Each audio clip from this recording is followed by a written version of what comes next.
Okay, we are live.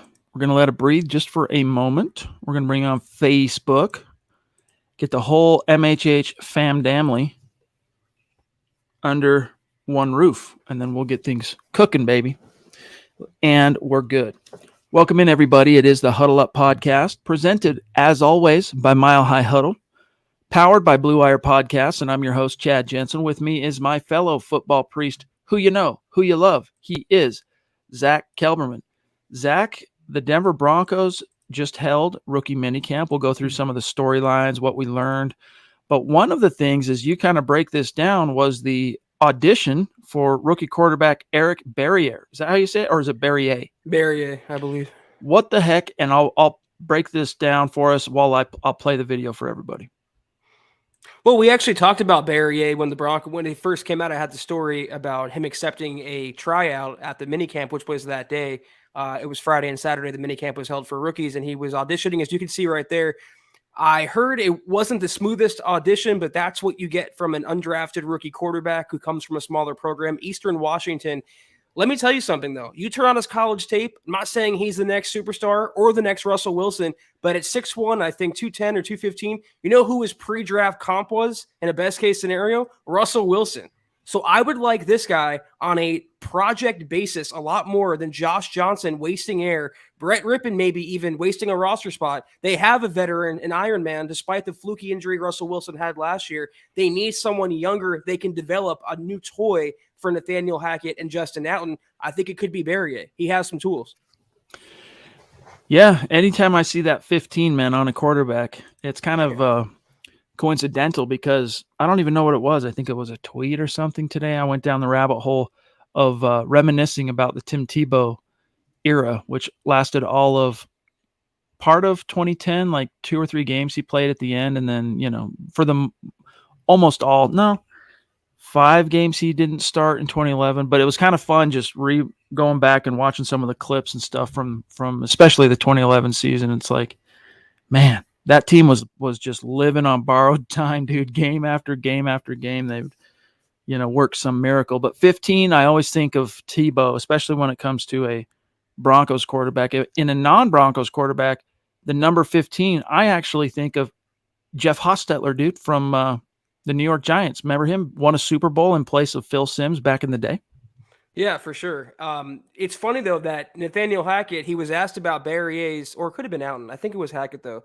And he was asked, did you expect to give Barriere, or did you give Barriere notice that he was going to get so many reps as he got apparently on Friday and Saturday, or Friday at least? And Hackett said, no, I did not. I'm so sorry. So if it seems like he was the only quarterback there, Chad, at the rookie minicamp. They didn't draft one, and they didn't sign one as a UDFA, a college free agent. They invited him on a tryout basis, and he was the only guy there. And I feel like they just worked him and worked him and worked him. Great for his experience and his resume and his reps that he sorely needs.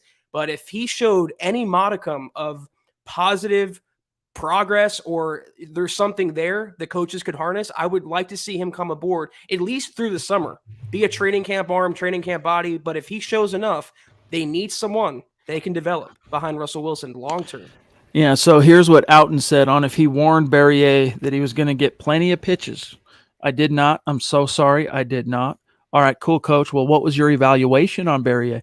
He's done good. This is Justin Outen, offensive coordinator of your Denver Broncos. Quote, he's done good. There's a lot of, I try to limit all of the play calls and formations and motions, but he has done a good job as far as getting with passing game coordinator, quarterbacks coach Clint Kubiak and being one-on-one. It's never a bad deal when you have a one-on-one relationship and you have a lot of time together. I think you did a good job as far as functioning the offense. So, you know what? He's probably not a guy that's going to stick. I'd be surprised if he does. But it's still interesting. Russell Wilson's young enough, Zach, that he could plausibly, he wants to play at least another decade in the league. We'll see if he's able to, if Father Time allows that to happen for him and the Denver Broncos. But you always got to have 1 or 2 irons in the fire. And as you mentioned, Josh Johnson, I mean, he is literally the epitome of stopgap in the NFL. Yo, Michael Ronquillo jumping in early with a super chat before we even went live because he is just a legendary figure in our community. And we love you, Mike. You're a pivotal cat to us. I hope you know that. He says, good evening, Chad and Zach on the Mile High Huddle. Let's ride and go Broncos.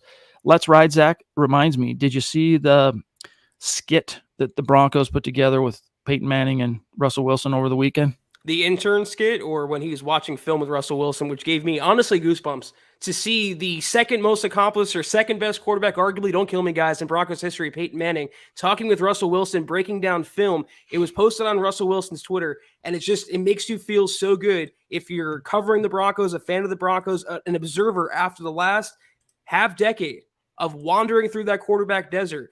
Your new quarterback is sitting right there with his feet up. Russell Wilson going over film in a Broncos uniform, throwing passes on the Broncos field, their practice facility. And who's helping him break down film? That would be Peyton effing Manning. Sorry, Indy. He's Denver's. It's only a 30-second clip. Let's roll the dice. Left and then coming back. Oh, yeah, yeah. Just like the play action stuff. I'm so like, reach back. I do that faking to that side. It's more of a kind of fake away almost. Like So we're faking two, and then here comes the deep cross is going to come from right to left okay, to make the quarterback's like to corner flow. to Okay. attach to it. And then that's why like on this one right here, when I fake it off of it, my eyes go back over here to try to bring everybody and draw everybody to the left. There you have it. So just kind of a inside baseball to veterans, chopping it up, breaking down some film. And it's kind of cool. I mean, as you watch that clip, Zach, you can see how intense Peyton Manning, like he's like honed in, dude, which, hey, any additional insight you can get from a Hall of Famer like the Sheriff and your Russell Wilson, you're taking it all day long.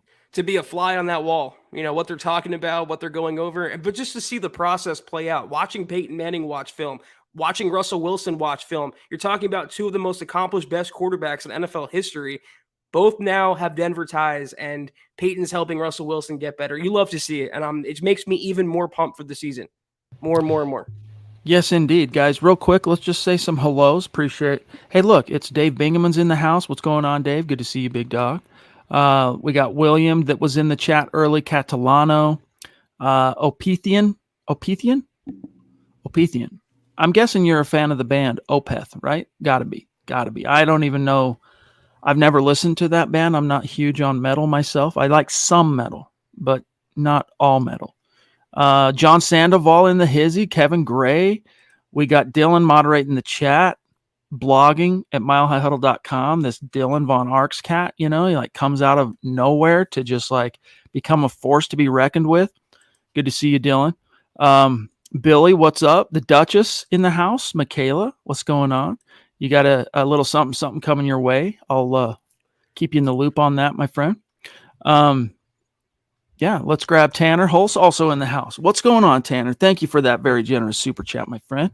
What's up, guys? Just showing some love. Watching tomorrow morning on my way to work. But let's ride and win back the West. Love it, dude. Hey, you're jumping in early. You can't even be in the live chat, but you're jumping in early to throw down a super, supporting the cause, helping us keep the lights on. That's a ride or die member of our community, Zach. It absolutely is. And one of the things I love when the Broncos release these video clips, these hype clips on Twitter, in the background when the Broncos are lifting weights or doing any sort of exercise or football activity, there's a big banner saying win the West in bold capital letters. I love the goals and the culture Nathaniel Hackett has already instilled inside the locker room. And it just, again, the hype grows every single day, Chad. It really does. It was kind of fun watching on Broncos YouTube. They put up a behind the scenes clip of the whole intern skit, like outtakes and a few other things. And just seeing that Hackett personality, dude, like he would just be a fun guy to spend time around, dude. But this cat, we knew based on what George Payton said, and then obviously Hackett's own movie references and other pop culture references, that he's a fan of the arts. But let me tell you something. This man, he took his task, his responsibility in these skits quite seriously, dude. On character. Boom. Oh no, we got to reset. Okay, cool. And like, I don't know, dude. I'm just impressed by Nathaniel Hackett's acting chops. What can I tell you? Sam Bam, what's good, bro? Thank you for that super, my dog. Evening, Chad and Zach. I wonder how often Russ talks about Super Bowl 48 with Peyton. LOL. Hashtag that night was a nightmare. Yes, it was. Yes, it was. Yes. I don't know. You would think that would be something, Zach, of an awkward topic between the two of them, but I'm guessing Peyton Manning got that out of the way quite early, just himself. Like he probably broached it because as alpha as Peyton is, he also, to kind of take the pressure out of the situation, he also can be very self-deprecating in the sense of like, hey, Russ, good to see you. It's been a while. I'm still having nightmares about that beatdown the Seahawks gave us in Super. Just something simple like that. Then it's out and then it's gone and they move past it. That's the type of guy Peyton is. It's funny that you say that because I was going to say if I was Peyton Manning, I'd go up to Russell Wilson and be like, listen, the first time I met him, let's get it out of the way now. Get your jokes in, get your roasting in. We're going to have this one time and one time only. After that, we're cool. But then again, does Peyton Manning really care? I feel like if he didn't get SB 50, it would sting a lot more, SB 48. But he got that. He's one of, if not the best quarterback of all time. You can make the case. So I think bygones are bygones at this point. You would think. But they did have a little bit of a history pre-Super Bowl 48 because two different run-ins. First of all, Russ went to the Manning Passing Academy as a prospect and / collegiate player. And then on his pre-draft visits, he did come visit the Broncos, did Russell Wilson. And when he did, it was right after Peyton had been signed by the Denver Broncos, and they crossed paths in the building as Russ talked about during his intro presser. But Travis Weber, what's going on, bro? What rookies stood out at camp? It's really hard to say exactly because it's so, what's a good word for it, Zach? It's so structured. It's so, they're not out there running team. They're out there running drills. They're out there doing individual. Elementary stuff. I don't think anyone really popped per se, but it was cool to see Nick Bonitto. I mean, I'm trying to get around that 42. I think he's a safety. You see that number and you're like, oh, there's a safety or there's like a fullback or something. 42. I don't think that's going to be his forever number in Denver. Do you? Well, no, Andre Mintz just got cut from the Broncos. He was waived along with 3 other players, and I believe Mintz was 50-something. Well, he was 91 in the pictures on that we pulled. Actually, I'm going to look it up real quick. Keep talking. 91's a lot better than 42 for a pass rusher, so I would be all over that if I'm Nick Bonitto. But he addressed that. Someone asked about him or asked him about the jersey number. He says, I don't really care. I wanted a number, any number, and he took it. But 42 to me is not a good look for the high price second-round rookie. Yeah, I think the first chance he can get that changed up, he should. Let me just order this by numbers real quick. So 91. The Duchess. Judas. A good thing I came back to this tab to see the Duchess on a Michaela bump throwing down from the top rope. I mean, thank you, Michaela. Keep this gal out of the WWE ring because she will reign supreme. Love you. Thank you so much, Michaela. She says, hi, Chad and Zach. Is it just me, but I miss...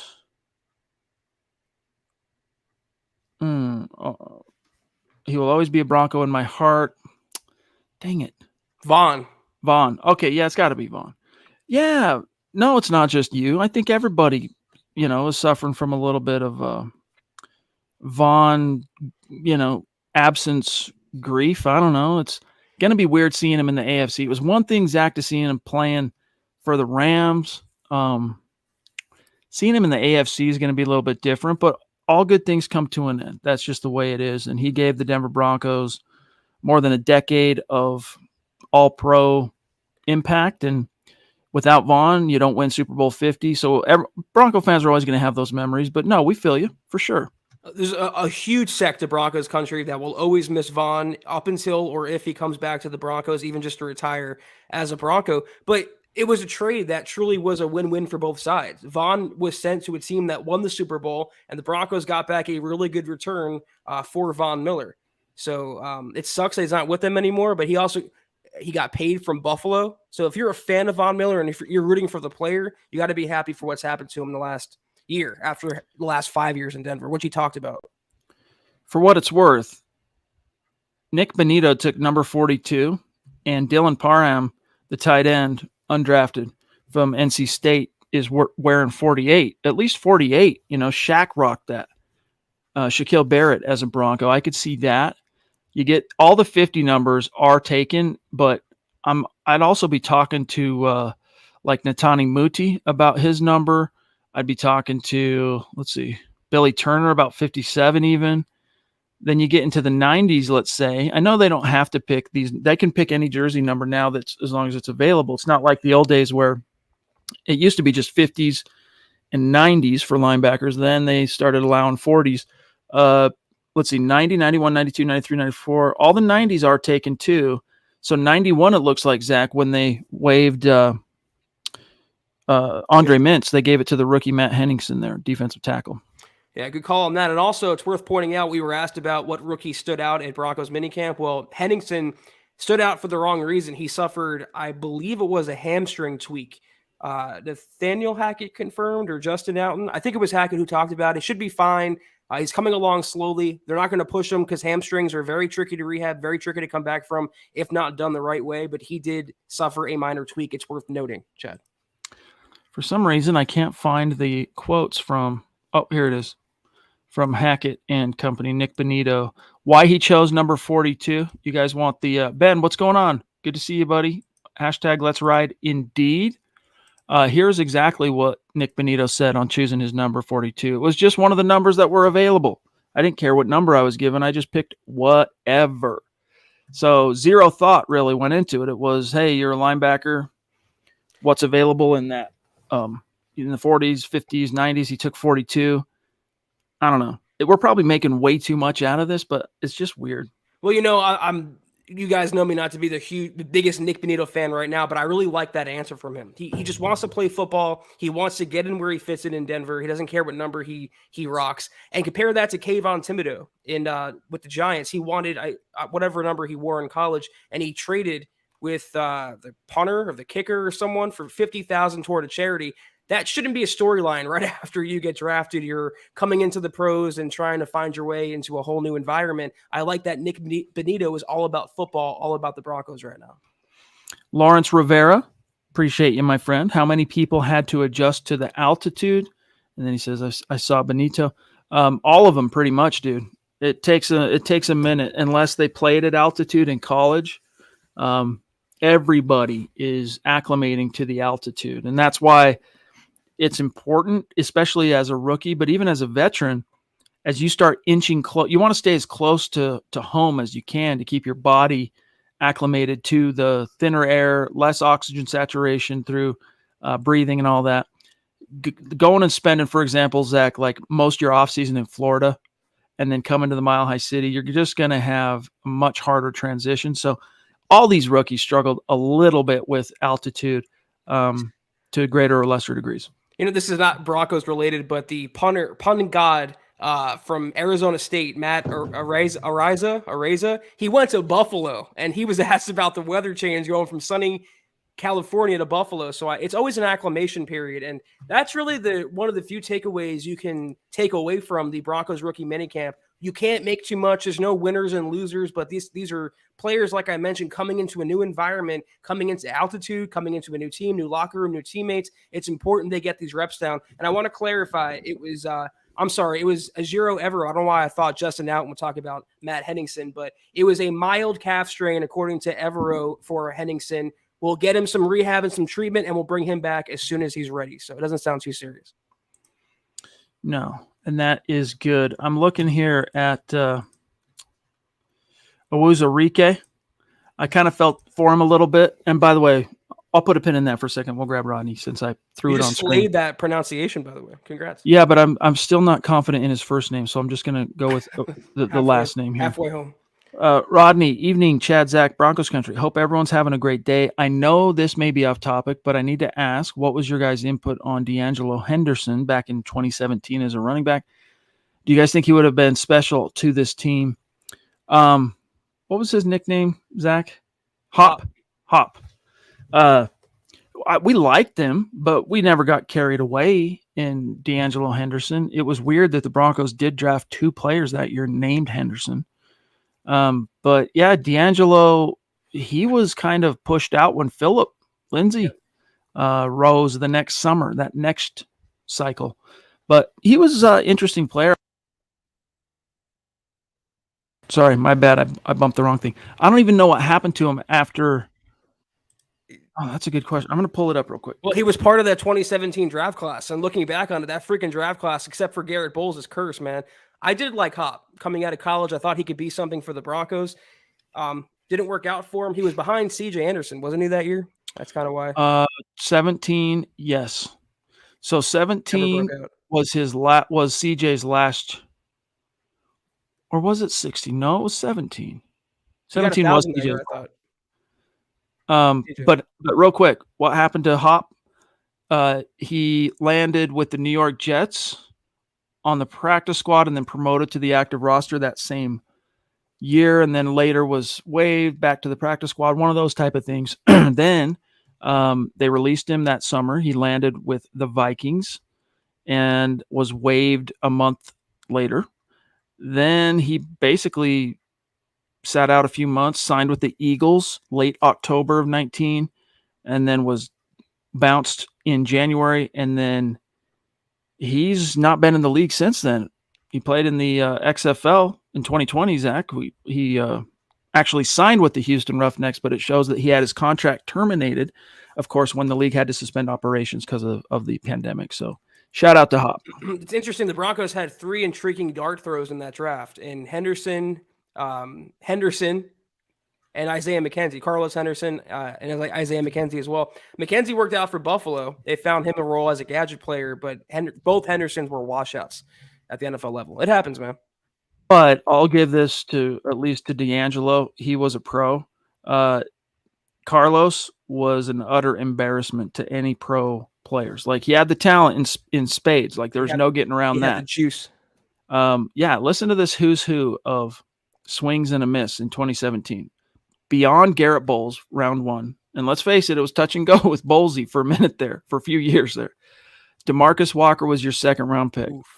Carlos Henderson was your 3rd round pick. Brendan Langley was your other 3rd round pick. Jake Butt was a flyer in the 5th round, your 5th round pick. Isaiah McKenzie, also in the 5th.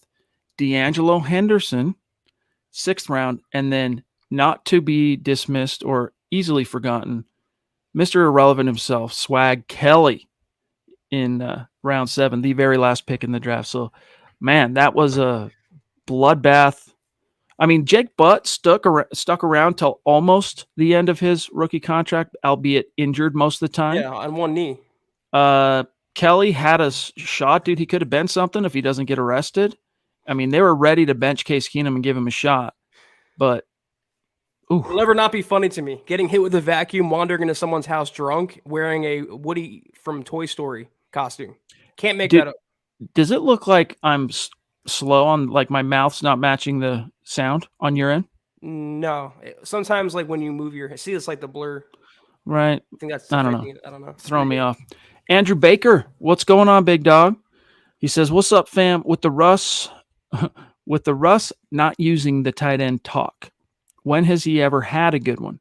Jimmy Graham was a shell of his former self, and with all the weapons and only one ball, Greg Dulcich might be the next premier tight end." Yeah, really, I guess he had Greg Olsen for a minute too, right? Wasn't Greg Olsen in Seattle for a minute? But yeah, it's just, here's the thing that I think people miss on the whole Russ doesn't use the tight end thing. If you're going to use the tight end, usually in a passing offense, Zach, if they're really getting usage, like Jimmy Graham, think back to New Orleans. That was a prolific passing offense where it was literally the focus of the offense was the quarterback and throwing the ball. So the tight ends in those offenses become, just from a law of averages perspective, they're going to draw in more targets and catches. In Seattle, first of all, they were not an offense-first team, even though they had a future Hall of Fame quarterback. And then they were defense first. Then when you get to offense, they weren't even not so much pass first, but pass focused. It was run focused and then play pass off the run. And so the exposure, I guess, is what I'm getting at. The number of swings at the plate or opportunities for Russ to target the tight end. It's just not an apples to apples comparison to, say, Jimmy Graham and Drew Brees in New Orleans. Listen, I hope Greg Dulcich, to your point, Andrew, becomes the next premier tight end in the NFL. I've heard Travis Kelce comparisons for Greg Dulcich. I hope he meets them. I hope he becomes that player. But we just talked about Jake Butt. Some of us or in Broncos country had the same belief in Jake Butt. He was going to become the next great hybrid tight end who can block and catch and become the next NFL superstar. It never worked out. I hope it works out for Dulcich, but he has premier receivers, Russell Wilson. It should be noted in, you guys know him, Sutton, Tim Patrick, KJ Hamler, Jerry Jeudy.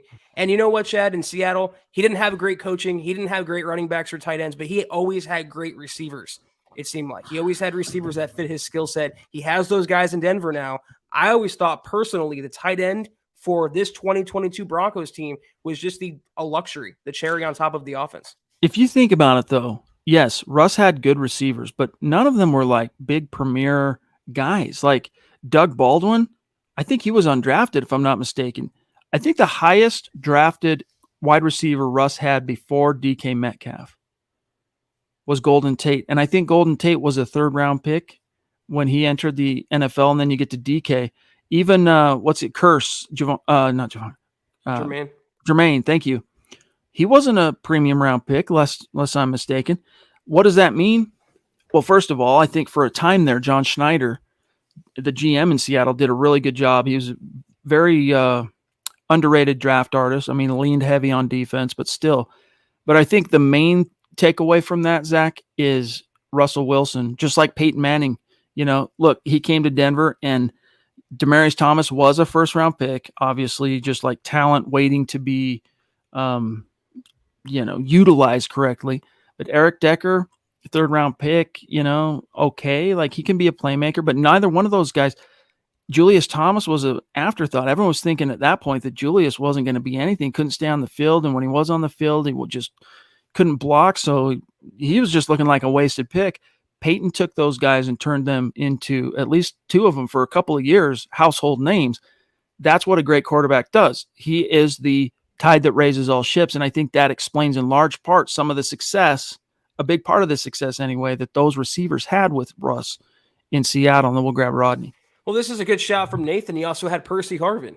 And when you think about the collection of talent Russell Wilson's worked with, they're not no names. Every receiver, including Tyler Lockett, has become a name player in the NFL. So they might not have been highly drafted or stars, but they all fit what Russell Wilson does. He's probably the best deep ball thrower in terms of accuracy in the NFL. And all the receivers, Golden Tate, Percy Harvin, every single one we mentioned fit that skill set. And he has 4 in Denver right now that can do the same thing for what he wants to do.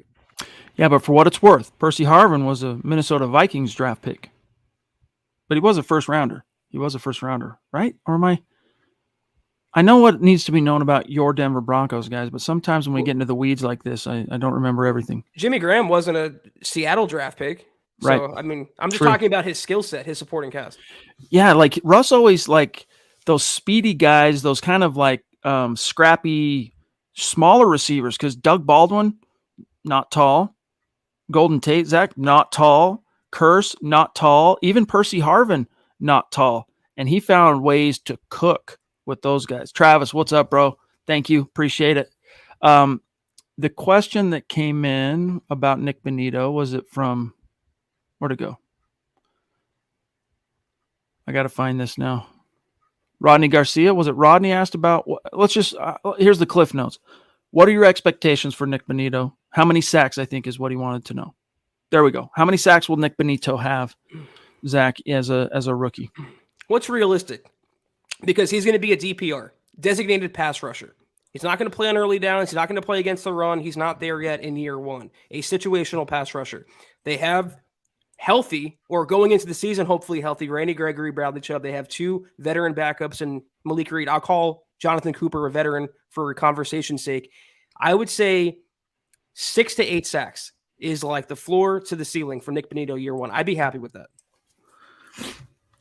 Man, it's just so hard to predict how much action he's really going to get, because if Gregory and Chubb stay healthy, he's going to be exactly that, Zach. He's going to be a designated pass rusher coming in on some third downs. He's going to maybe be thrown in on a few NASCAR packages here and there.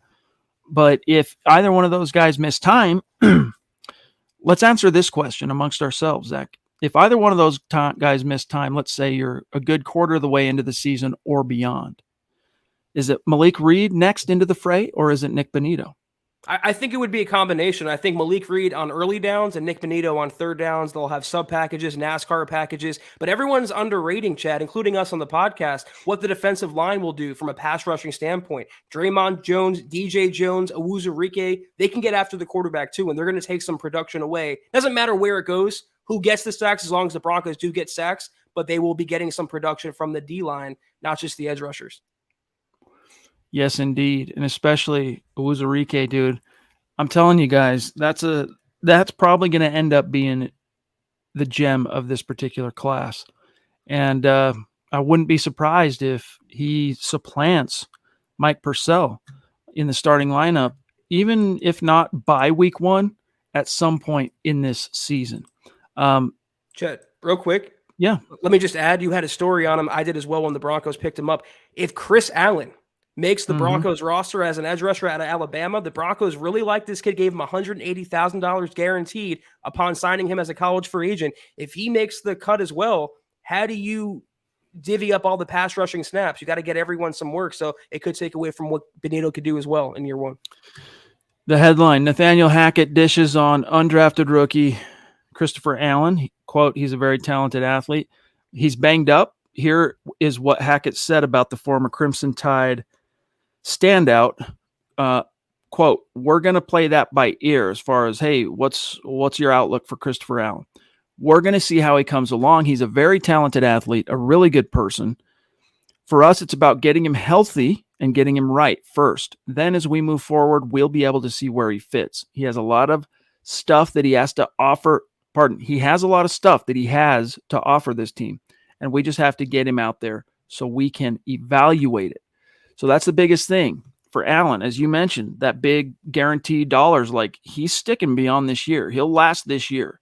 It's just a matter of how quickly can they get him out on the grass, because he had that injury in the season opener. I'm trying to remember what it was here.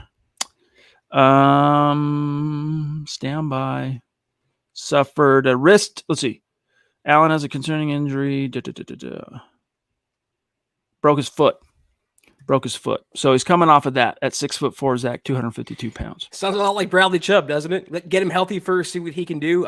As you mentioned, he's pretty much locked into a spot of some sort. I think practice squad at worst, considering what the Broncos paid and invested in Chris Allen. I hope he makes it onto the roster at some point. And if he does, I'm just saying the Broncos edge rushing room is packed right now. So where does Bonitto fit in?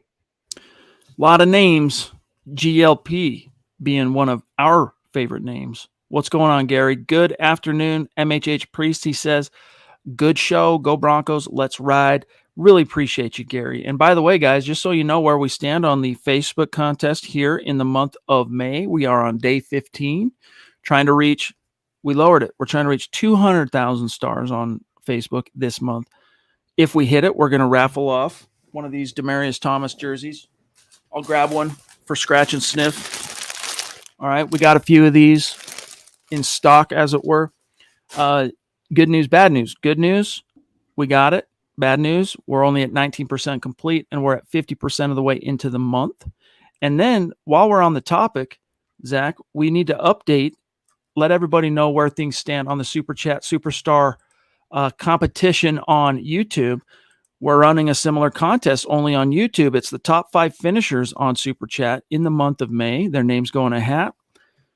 They get either a DT jersey or a Broncos jersey of their choosing. This is up to right before tonight's show launched. DWI guys in number 1, Michael Ronquillo number 2, Michaela the Duchess at 3, D-Dub Dale at 4, and Tanner at 5. So Tanner, Michael, and Michaela will be bolstering their position in the top 5 after tonight. But some of the names just outside: Shane Tuttle, Sam Bam at 7.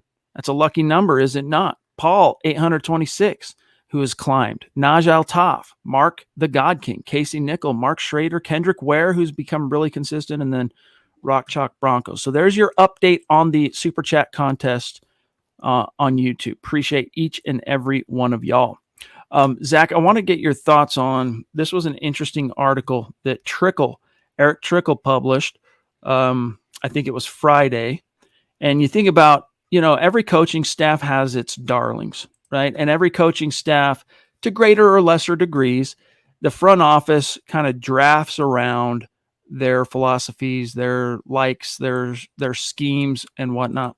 So with a new staff coming in, who amongst the Fangio favorites could find themselves on the outside looking in and not maybe really fitting in all that well with the newer schemes and the new philosophies and coaches in tow? This is a really interesting article, but I want to get your thoughts on a few of these names. First of all, Jonathan Harris, who Fangio kind of had a thing for, brought him over from Chicago.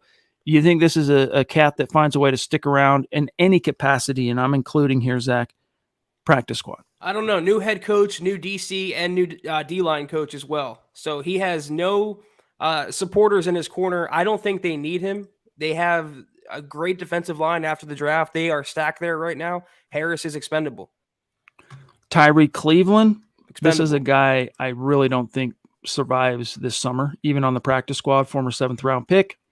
Netani Muti. Now, this is a tough one, Zach, because we've always been a big fan of Muti and his just enthusiasm and passion for the game, and he's strong as heck. And when he's out on the grass, man, he's a bully. But you get him into pass protection situations, he's a little bit sketchy. And the question here, as Eric writes, is, you get into, all right, his strength is as a run blocker. Well, that's in a booth, that's one-on-one power blocking. What about zone blocking? I'm not sure about the fit here. And as much as I like Muti, I can't deny that I do also question his fit in a wide zone blocking scheme, but it would kind of disappoint me if he doesn't find a way to stick around this summer, if I'm being honest. Yeah, the new OL coach I'm excited about because it'll weed out who's not a fit from the previous regime under Mike Munchak and who will be a fit. But I think when they brought back Graham Glasgow, it was the writing on the wall for someone like Netani Muti. He's holding on to his roster spot, I feel like, by a thread right now. The Broncos have to add an interior lineman in the draft. So I don't know where Muti stands. It doesn't look good, if I had to guess. Quinn Bailey is a guy that, the Broncos didn't have to turn to him but once since he's been a Bronco, and he held his own in that one game that he had to, I think it was for Garrett Bowles, right? He went in and played some left tackle, if I'm not mistaken, last year. This is a guy that you bring in 3 different tackles. I mean, Tom Compton, it sounds like they're going to be viewing him more as a guard. He'll be cross-trained. He'll be doing guard and tackle, but I think from a roster math perspective, probably view Tom actually as more of a guard prospect than you do a tackle. But still, you got Billy Turner, you got Calvin Anderson. Where does Quinn Bailey fit in? I'm not sure that he does. Mike Purcell, though, Zach, let me just read something here that Eric wrote. Quote, there is no versatility with Purcell on the D-line, and that isn't a good thing. The Broncos effectively replaced him with free agent pickup DJ Jones. Because remember, Purcell was the nose tackle. He's never been the 4-eye. He's never been the 4 technique. He's never been the defensive end except for in rare occasions. DJ Jones has a little more versatility. Unfortunately, Denver won't have enough defensive sets that'll put both Purcell and Jones on the field at the same time that'll justify Purcell's cost. The old coaching staff was an outspoken fan of Purcell, and he is one that you root for. However, the business side of football and the new coaching staff could mean a change of scenery is coming for the big man. Zach, your thoughts? Well, first of all, Quinn Bailey, I was trying to figure out what quarterback that was. It's not Drew Lock. That's Kevin Hogan. I was saying it was either Kevin Hogan or Brandon Allen. So quarterback carousel, thing of the past now. Quinn Bailey's expendable as far as I'm concerned. Purcell is a one-trick pony. I liked him in 2019 before he got paid. He seemed like a real solid run plugger, but like Eric wrote there, they picked up DJ Jones. They have a Wuzurike who can perform against the run as well. I don't think he's going to last. Plus, if they get rid of him, aren't the salary cap hit outweigh the dead money on Purcell? Yes, I think they got to do the post June 1st designation on him. A few more bucks in the pocket.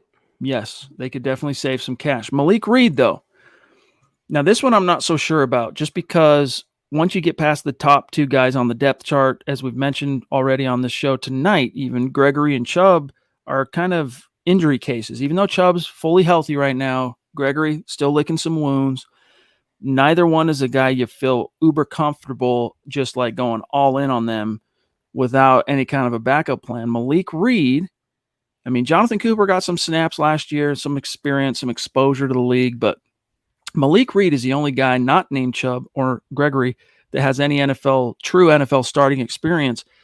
and he's playing on an RFA tag. So that money, whether they keep him or not, is guaranteed.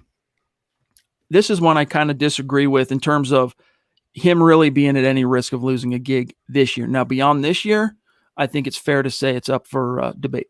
You can make two arguments for and against Malik Reed. Who we didn't mention among that stacked pass rushing group as well is Baron Browning, who's going to get some OLB action. So where does, again, Bonitto, where do Malik Reed and Jonathan Cooper fit in? We do not know. But we're also talking about a guy who, didn't he lead the Broncos in sacks?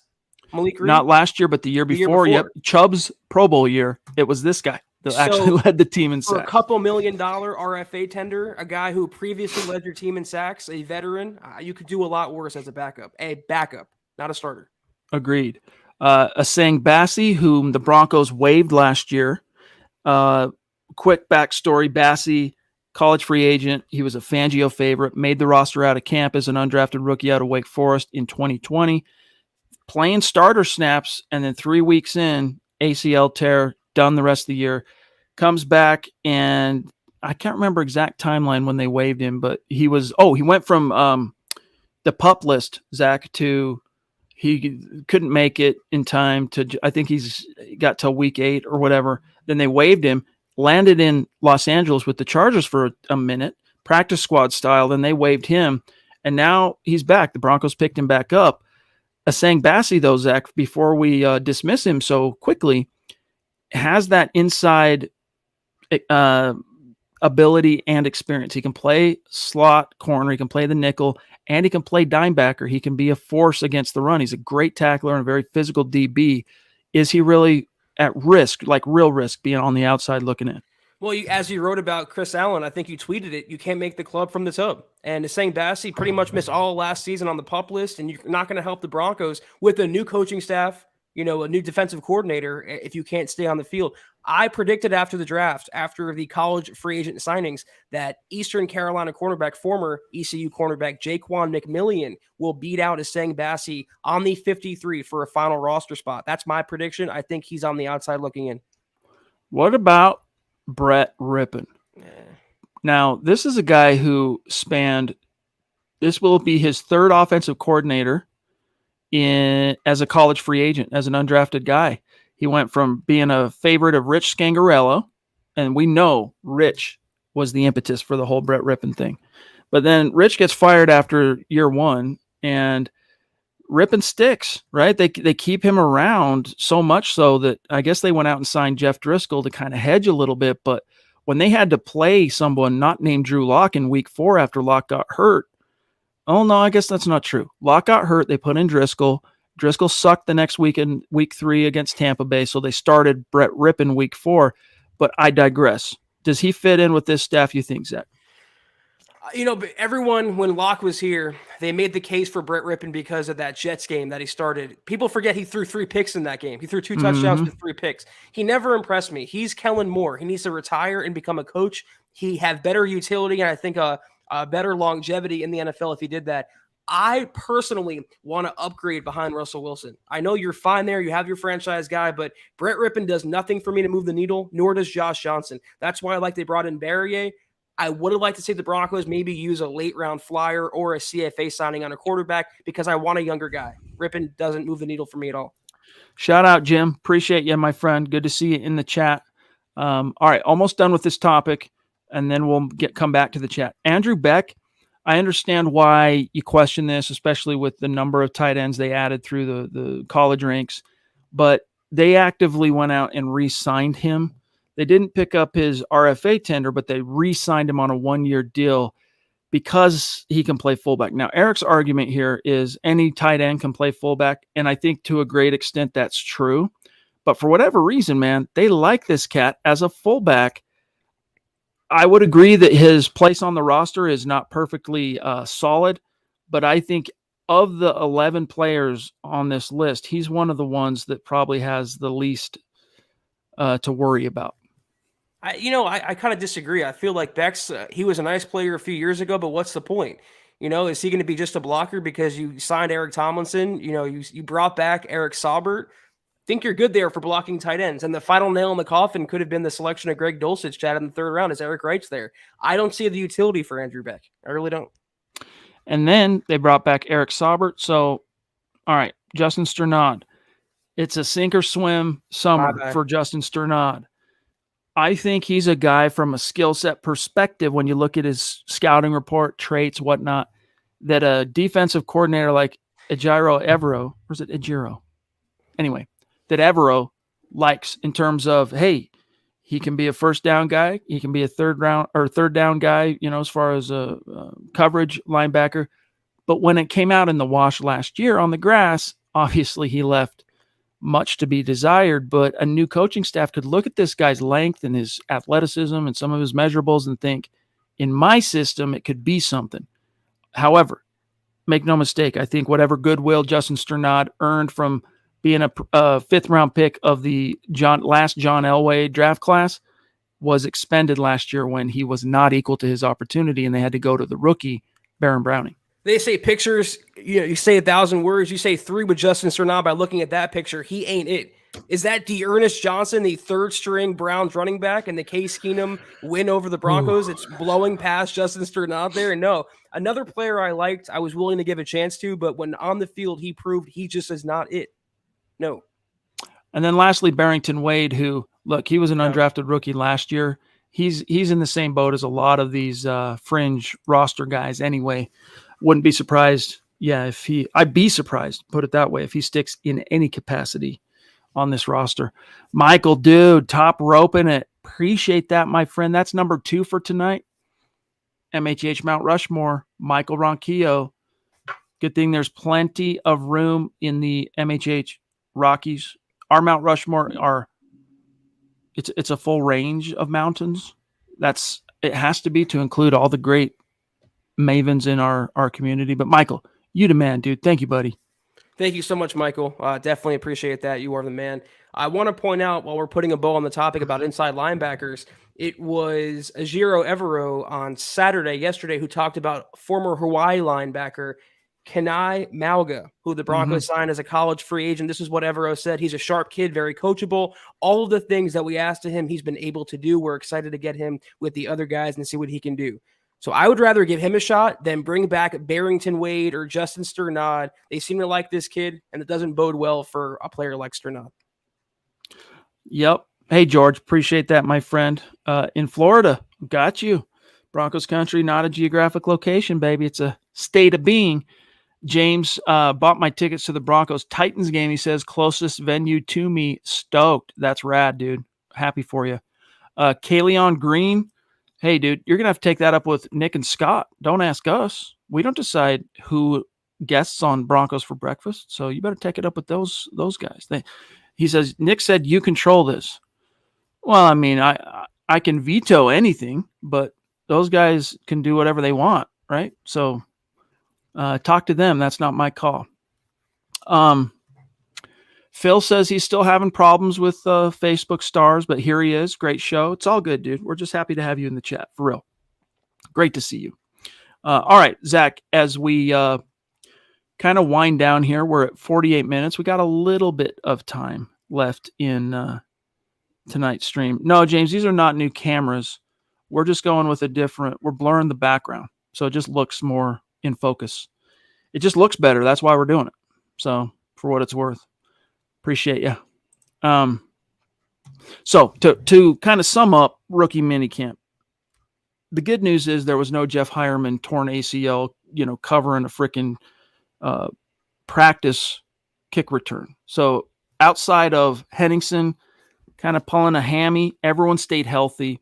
The Broncos are going to merge the rookies with the veterans for the mandatory camp here. Is that next week, Zach? Mandatory? The only mandatory one they have is in June. Everything else is voluntary. All right, let me think here. Let me go to... but they have OTAs throughout the month. So everyone comes together here very, very soon. And then, they'll get to be exposed to the vets and all that stuff and really see the ante get upped. But I liked what I saw from a few guys. Nick Bonitto is going to take some time. He needs to marinate a little bit. I liked what I heard and saw from Montreal, Washington, for what it's worth, Zach, the 5th round pick that everyone was kind of scratching.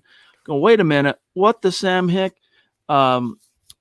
the only tape you're going to find of that kid on YouTube, by the way, I put it in the MHH YouTube community tab, guys. So on YouTube, our subscribers, go find that. You can check out the game that literally got him drafted. This is what popped him up on Dwayne Stukes' radar. But I liked it, Zach, that he was, everyone thinks, oh, you're a 5th-round pick. You're about as close to a roster lock as it gets. They talked about you basically being their plan A for returner.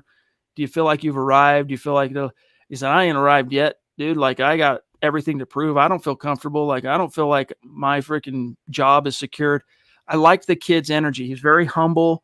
Out on the grass, he looked fast, explosive, twitchy.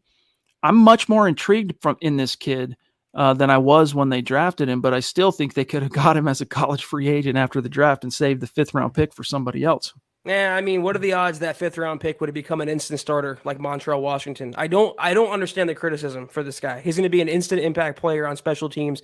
And shout out to Zach Azzani, who scouted wide receivers and actually told Dwayne Stukes and George Peyton, I'm assuming the coaching staff, about Montreal Washington. I'm excited to see what he can do. We suffered long enough through Deontay Spencer and McKenzie and Jordan Taylor before him. So I want a dynamic player on specials, and we're getting that in Montreal Washington.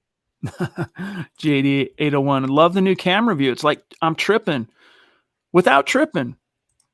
Well, hey, anything we can do to enhance your psychedelic experience, my friend. But Zach, I think that's good. Let's say goodnight for now, and we'll see everybody tomorrow.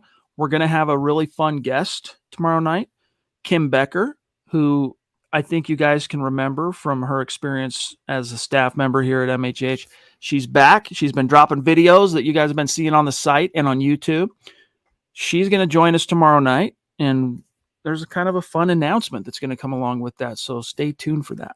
That was the Huddle Up Podcast, though, guys. I hope you all had a great weekend. Have a great rest of your Sunday evening. We're back on tomorrow night, as Chad just said, same time, same place. Until that time, follow us on Twitter at Huddle Up Pod. You can follow the main account on Twitter at Mile High Huddle. You can follow Chad on Twitter at Chad and Jensen. You can follow myself at Kelberman NFL. Don't forget Scott, our producer, at Scout Kennedy. If you guys want some merch, it's right there. You guys know it, huddleuppod.com, and also facebook.com/Mile High Huddle Pod. Like that page and follow that page. Guys, if you haven't, please go to Apple Podcasts and leave your football pre-save 5-star review for a chance to win some merch each and every month. But if you can't do those things, we ask you so kindly, please do these 3 things. Subscribe, like, and share this video and every video you see on the MHH channel. It really helps us grow and reach more Broncos fans just like you.